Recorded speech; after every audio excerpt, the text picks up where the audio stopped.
Ladies and gentlemen, boys and girls, children of all ages, welcome to Robert Sports Show. I'm your host, Robert. Robert Sports Show, from the independent scene to the main event of WrestleMania and everything in between.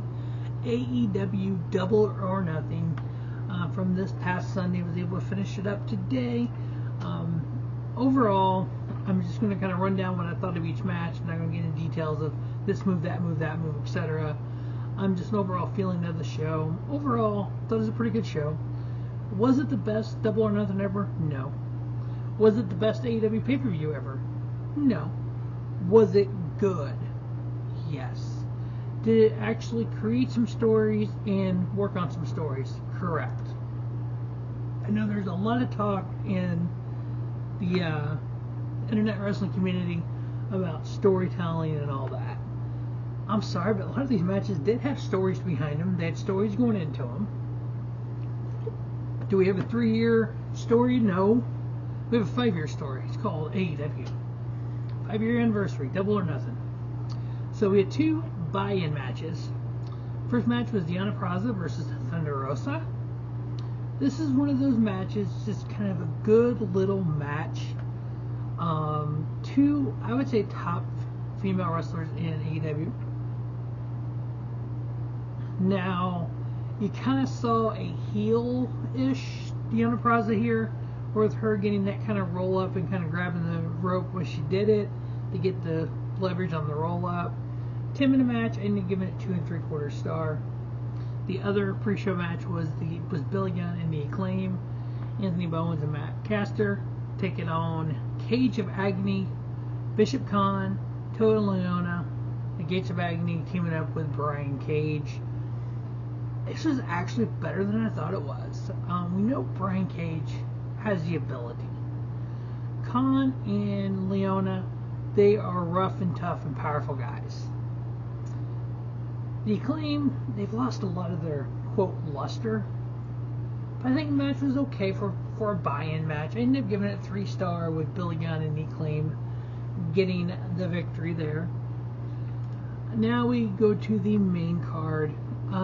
Yes, it was a very long show, but the main events were both 24:45 and 29:55, and then we had a 20-minute match for the TNT title, and then we had the 17-minute match for the 18-minute match for the international title. So the first match on the card was the AEW International title.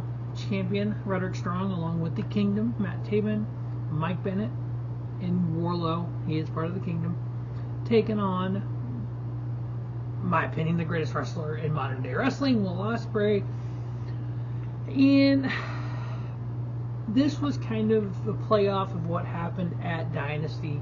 We know Ospreay hit the Tiger Driver on Danielson, quote, injured Daniel's neck. He said he was going to retire the Tiger Driver. You had Don Callis out there at ringside telling him to go for it. You could see him kind of fighting with himself to hit it or not hit it. He ends up going for it, then delaying and not hitting it. And then we got all the interference with Kingdom. You had Wardlow come out. You had just all this extracurricular activity for it. But then at the end of the day, Will Ospreay was able to hit the big finisher and get that pinfall victory over Roddy. I know Roddy did at one point, he had done a dive off the side, and when I think Bennett picked up Ospreay, but when Roddy came over, it looked like he kind of ducked, but when he pulled Ospreay down, or when they flipped Ospreay back, it almost looked like Ospreay landed on his neck. It looked bad. Thankfully, no one got hurt on that. Ospreay was able to win it. I ended up giving it 4-star. It was a really good match. I mean, Roderick Strong is one of the best out there. And then we had Adam Cole, baby, come out. And he's cutting his little promo. And then we had the little vignette play, and everybody was trying to figure out who it was. It was like, oh my god, it's MJF. And then MJF returns. Looking like he's at the gym a lot. And, yep. He looked like he hit the tanning bed, hit the gym. So I'm like, okay, I'm down with this MJF, keeping it real like MJF does. I love the fact he embraced Cole. I'm like you can get ready to fucking turn on him. Like that was obvious. Just dick kicks him. So obviously bringing him back. I hate the fact we go straight to the Cole thing, but for Forbidden Door being the next pay-per-view, maybe that's something to do with it. So we'll see where we go from there. But yeah, definitely want to see Cole and Swerve. I think that is going to be a main event somewhere along the line this year. So in fact we got Roddy back. Got MJF back, which is awesome. I love how he said, he's basically signed for a long-term deal. So it's like we all knew that, but that's awesome. Next up, we had the AEW Trios / Ring of Honor World 6-Man Tag Titles. The Bang Bang Gang, Austin Gunn, Colten Gunn, and Jay White taking on Death Triangle, Pac, Penta, Eliminator, Miedo, and Rey Fenix. Honestly, wasn't expecting a whole lot of this match. Wasn't expecting a title change or anything. We did get the return of Juice Robinson with the Bang Bang Gang, and then retaining their titles. I ended up giving it a 3 1/4. Next up, we had the AEW Women's World Title on the line, which honestly kind of felt like a secondary women's title. It felt like the TBS title was higher profile, which I love the work that Toni Storm's doing. I love what they're doing with the black and white and kind of the whole character and stuff. Serena Deeb, to me, she's just a good hand. She's not a champion. So I kind of knew this match was going to go the way it went. It's going to be a good technical wrestling match, which it was. I ended up giving it 3 1/4.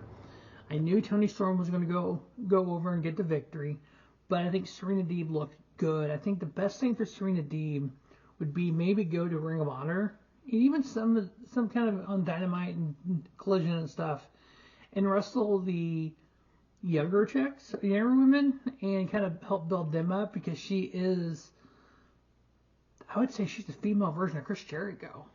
She's talented. She knows the in-ring psychology, and she can teach people. Putting her with somebody like a Toni Storm just looks that much bigger than what Serena is. So, but Toni Storm retaining the AEW Women's title, and we gave them at 3 1/4. Next up, we had friends turn frenemies, enemies. Orange Cassidy versus Trent Beretta in just a wrestling match. No hardcore, none of that. Which, I'm sorry, if you hurt my best friend, your former best friend, and made him retire from wrestling, I would want to annihilate you. Orange Cassidy went over on this match. Trent Beretta walked out, so I don't know what that means.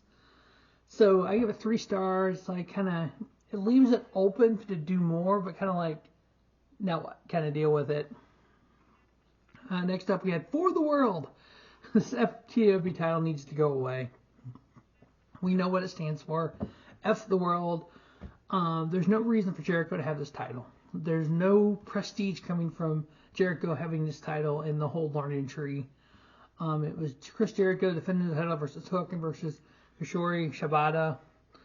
Katsuyori Shibata is one of the best technical wrestlers in professional wrestling. I watched their 5-minute exhibition with him as Zack Sabre Jr. I was like, holy snap, I didn't realize that many submission holds. So yeah, this guy is just, boom, damn good. This match got hardcore. I'm like, what? The bag of dice just blew me away. I'm like, there's a bag of dice? Obviously using kendo sticks. I'm like, okay. Everyone hitting everyone with a kendo stick. And when Jericho does it, they just stand there like, that didn't hurt.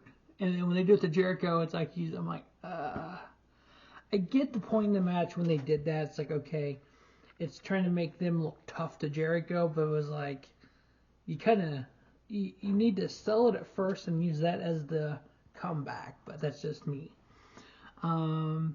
Just kendo sticks and tables and the whole bag of ice thing, and then you had Brian Keith come out in a mask. It's like, and I guess he's part of the learning tree now. He's the Apple thing. I kind of just caught social media with Dynamite tonight, so. But Chris Jericho retaining his FTW For the World title.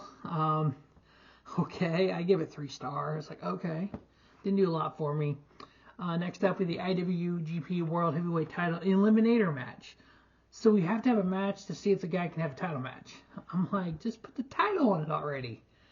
I mean, Konosuke Takeshita, I think his ability alone earns a title match, I would think. But going up against Jon Moxley, the current IWGP champion. Obviously, Don Callis out there. I mean, it was a good match. Don't get me wrong. It's just, there was nothing it was just almost like a generic wrestling match of two talented wrestlers just going out there, spending 17 minutes having a good match. Now, again, I was kind of watching it as I was working, so I may have missed something there. I ended up giving it 3.5. I did look at some stuff online, and that's kind of about where everybody else was with it. So, I mean, obviously I didn't miss a whole lot if I missed something, but Jon Moxley getting the victory there. So that means Konosuke Takeshita does not get a IWGP World Title shot because he lost the Eliminator match. The AEW TNT title in a barbed wire steel cage match. Okay. Seen some stuff online. I didn't read a lot of comments, thankfully. Did this match go a step too far? Yeah, I think it did. When the spot happened that we've learned that Adam Copeland broke his leg, when he came off the cage, he tried to do an elbow drop, which I think, as tall as he is, his leg hit as he did the elbow drop, and that's what broke his leg. If he would have done a splash or something like that, I think he would have been fine. Now, people like to blame Tony Khan for these high spot matches. I honestly think sometimes it's the wrestlers as well. They want to do these crazy spots because they've seen Mick Foley come off a steel cage. I can do it kind of deal. And we know what Edge and Mick Foley had. So it's kind of like, okay, you kind of want to do these. Yeah, I know they need somebody to go, no, don't do it. We're all adults. These wrestlers are adults. If they want to try to pull a move off like that, I know that, we talk about WWE being all this and safety and people getting hurt. Yeah, but even doing any of those moves, you can get hurt. Yeah, I know it's a high-profile move. It is, a move that you're more likely to get hurt than just an arm drag. Ask CM Punk about getting hurt from doing an arm drag. So yeah, I mean, I hate it for Adam Copeland. More than likely, again, I haven't watched Dynamite. They may, the EVPs are supposed to talk about the TNT title. I'm assuming they're just going to vacate it and then have a tournament of some sort like they always do. But overall, the gimmick of the match, the barbed wire steel cage, I thought it was kind of cool. You can't escape because of the barbed wire. We did get Gangrel coming through the bottom of the ring, helping out Edge. The fact that we have the entire Brood, Edge, Christian, Gangrel, and AEW right now, which is freaking crazy as hell. I ended up giving this 3 3/4. I was borderline 4-star on it, but I just went ahead with 3 3 on it. I'm like, okay, I'm good with that. Next up, we had the AEW TBS title on the line. We had champion Willow Nightingale taking on Mercedes Moné. This is a rematch of the New Japan Strong Women's title match 1 year ago where Willow beat Mercedes. Mercedes got hurt. She's been out for a year. This was kind of her comeback match.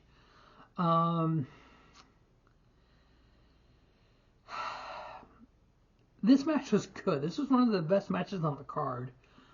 So match quality wise was great. The fact that we had Stokely and Chris kind of getting involved, and at one point you had Stokely talking to the referee, and Willow is pinning Mercedes, and it was like no count. And it's like, okay, something's getting ready to happen. To me, that turn by Chris Statlander at the end was literally one of the most obvious things in the history of professional wrestling. I mean, literally when Chris went after Stokely and gets out of the ring with Willow, I'm going, she's turning. Oh my God, she can return.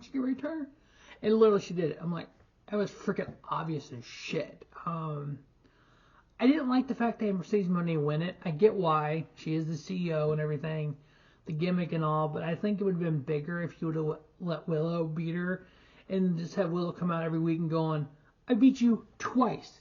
You're supposed to be best women wrestler in professional wrestling, but yet I beat you twice. And just did that constantly, and then had Mercedes Moné beat her. But obviously now Mercedes Moné, the new AEW TBS champion. Willow's going to feud with Chris Statlander, which those matches should be gold as well. And it looks like Stokely will be with Chris Statlander, which is fine. So Mercedes Moné, your new TBS champion, 3 3/4 star with that one. And then we had the one of three main events. They are advertising the AEW World Title. Swerve Strickland. We know whose house it is. It's Swerve's house. Going up against Christian Cage and Hal going up against Killswitch, Nick Wayne, and Mama Wayne. They all got involved. The fact that Mama Wayne had the title, Prince Nana, my buddy, Ring of Honor, Chapter 2 Hate, Collinsville, Illinois. It's on the DVD. It's on the stream and everything as well. You literally see me standing here with J-Man from the Pulse, and Prince Nana's talking shit, and I'm like, straight like that to Prince Nana. So we go way back. That is a 14-year storyline between me and Prince Nana that we need to bring that back. We need to bring that back up. But anyway, so you had him grab the title. The referee sees it, kicks him out, and then you had Nick Wayne and Mama Wayne and Killswitch getting involved, and finally the referee kicks them all out. But then you have Stokely come back down with a pipe and chase Nick Wayne off through the crowd, and your Killswitch come back. It's like, oh my God, why'd you kick him out? They don't need to come back. We don't need all this other extra outside of the ring stuff going on. This is a world title match. But at the end of it, Shane Strickland ended up retaining his title. I ended up giving the match 3 3/4. The match itself in ring I thought was pretty good. Just the in-ring psychology that Christian Cage has and that veteran presence. Was able to kind of, or definitely worked with Shane, Strickland, Swerve, and kind of, I don't say improve Swerve, but able to kind of do the heel part of it and the kind of the heel tactics that are needed, and just all that psychology that's involved in making one of these matches damn good. 24 minutes and 45 seconds. Despite all the nonsense on the outside with the factions, I thought it was a damn good match, 3 3/4 star. Then we had Anarchy in the arena match. Oh my God. The Elite, Jack Perry, Kanosuke Okada, Matthew Jackson, and Nicholas Jackson taking on FTR, Bryan Danielson, and Darby Allin. Too much. The 4 screens they had up. Oh, my brain hurt when this match was over. Because it was like, okay, there's just so much going on that you're trying to process. And then they had the 4-box screen, which is cool. But 2 of the boxes were the same. And they're fighting up in the crowd. They're fighting out here. They're fighting out here. And then they had this big spot in the back with Darby and Jack Perry. You get the whole thing when he takes the pipe out of the trash pile and it hits him.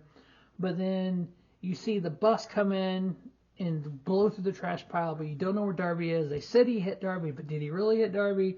Then you've got Jack Perry almost like in the driver's seat. Did he hit his head? Is he okay? Was he really hurt? Was it an accident? They left you with so many, like, what just happened? And then you got Darby coming in, and like he looks like half dead. He has his mask on with all the thumbtacks on it. It's like, okay, what just happened here? What happened outside that we missed? There was just so much going on that they were trying to show they couldn't really cover it all. The whole fire spot, if you watch when Jack Perry came in with Tony Khan and when he lit him on fire, he was wearing fire retardant clothes. And if you look at his pants, they didn't melt. So even as a NASCAR fan, they wear the fire suits. And if they get firing up, they will melt. Those pants, you see they obviously didn't melt through, so he wasn't getting burnt. It's probably hot as hell, but they were on it pretty quick, which I thought was cool. But it was like, that was almost, I don't say not needed. I like death matches. Don't get me follow my channel. You see I do GCW a lot and talk about that kind of stuff. But this was just so much going on. Even when they were fighting over by the chip, when they did the tombstone or the pile driver on Danielson on the chip, Excalibur brought up the first Double or Nothing with John Moxley and Kenny Omega, and they brought that all up, which is kind of cool. But you saw the fire extinguishers all sitting there, so it was like you knew something was going to happen. Because I'm like, why is there like 5 fire extinguishers sitting there? Huh? And then when he walks in with the blowtorch, you're like, oh, that's why they're sitting there. It was too much. I know, I don't know how y'all feel about that, but Smash was just a lot there. Some big spots, yeah, some amazing spots. But at the end of the day, the Elite getting the victory there. Where we go from here with this, I don't know. But it was like these 4.5-hour shows. I get why they do it. I get why these shows are booked. They want to give fans a bang for the buck. Obviously, the $50 for these pay-per-views till we get the streaming service more than likely on Max. It's just a lot, and I get that. I buy them all. I've bought them all since day one. I get that. They're a lot. I give the match 4.5 stars. So it's like I think they want to get your money worth, but sometimes, and I've said this before, less is more. You honestly don't need buy-in pre-show matches in this modern era. People are going to buy the card. They're not going to. They're not going to watch Thunder Rosa versus Deonna Purrazzo and go, I'm buying that card now. You already know what the card is before you go into it. Nine times out of 10, you've already bought the show. There's 2 pre-show matches could have been cut. Have a 30-minute kind of talking walk into this pay-per-view. You could have done Orange Cassidy and Trent Beretta could have been cut. The FTW title needs to go away. That would have cut this card down a little bit. I think would have been a little bit more manageable. I mean, the crowd gets blown up. But overall, it was good. Oh, from the buy-in, we found out that the Owen Hart Tournament, Owen Hart Cup, the women's will get a world title shot at All In Wembley. The men's will get a world title shot at All In Wembley. The finals of the Owen Hart Cup will be July 10th. So it's going to be kind of cool. My guess is MJF wins that. MJF versus Swerve that way. We know for the Forbidden Door, we know Will Ospreay won the tournament thing tonight, whatever gauntlet, whatever it was. So that's going to be kind of cool to see Ospreay versus Strickland. So that's kind of cool. But that is AEW Double or Nothing review. A few days late, but that's all cool. You know what? I was able to enjoy the show. I've watched a lot of wrestling in the last few days. So, but as always, thanks for watching Robert Sports Show. Remember, Robert Sports Show, from the independent scene to the main event of WrestleMania. Cover it all right here. As always, thanks for watching Robert Sports Show. And don't just have a great day. Have a spiffy day. Robert Sports Show, your YouTube leader, sports channel content.